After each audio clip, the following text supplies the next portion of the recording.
Who was the first artist that you've ever like considered yourself producing for? First artist I could see Yeah, myself right. producing for. Or like Ooh. when was it? What was it like? You know, what was that experience like where you knew you could do it? So Jamario Artis is a really good friend of mine. He plays bass for Bruno Mars. Wow. So he's part of Bruno Mars and the Hooligans.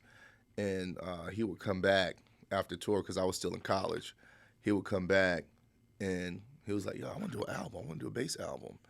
And I took that challenge on, and he was going based off of what Bruno was doing, and so I had to match what the quality that Bruno was getting. That's one way to step your game up. Yeah, so I was like, I wanted to sound like this, and I was like, oh, and I'm like, okay. So I ended up using my college studio to start that project, and after that project, we released it. Bruno tweeted it. I'm singing, producing, mixing, and mastering all over it. That built like a new portion of my bass, and I was like, okay, I know I'm a producer.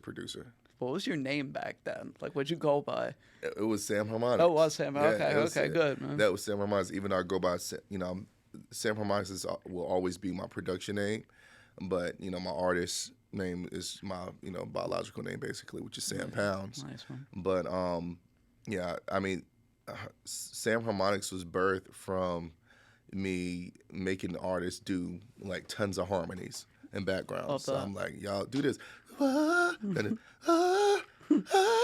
then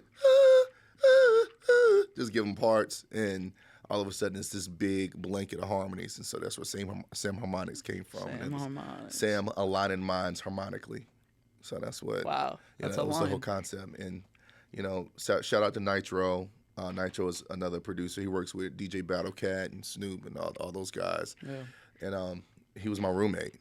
Yeah, he was my roommate, and so we created a sound right within our dorm rooms, and then we'll take it into the studio. And while I was playing basketball in college as well. Sounds like you guys like created a hotbed for like people figuring it out. Oh yeah, like, definitely. That's great. I love that. It gets me amped up even just be chatting about it with you. Tell me a little bit about your professional career before LA. Before LA, I mean, I did a short stint under Jim Beans and Timberland. I did some background for Justin Bieber. I did a lot of stuff. As a singer? Yeah. So I was, our generation. You got Timberland, you got Pharrell, you got those guys that's a little bit older than us. They're still here. Yep. And so I feel like my generation, we just had to get in where we fit in. So if somebody needed me to come sing background, I'd come sing background. Yeah. If somebody needed me to come sing lead and do a show, I'd do that. If somebody wanted me to come produce or just lay down drums, I would do that. The best ability is availability. 100%.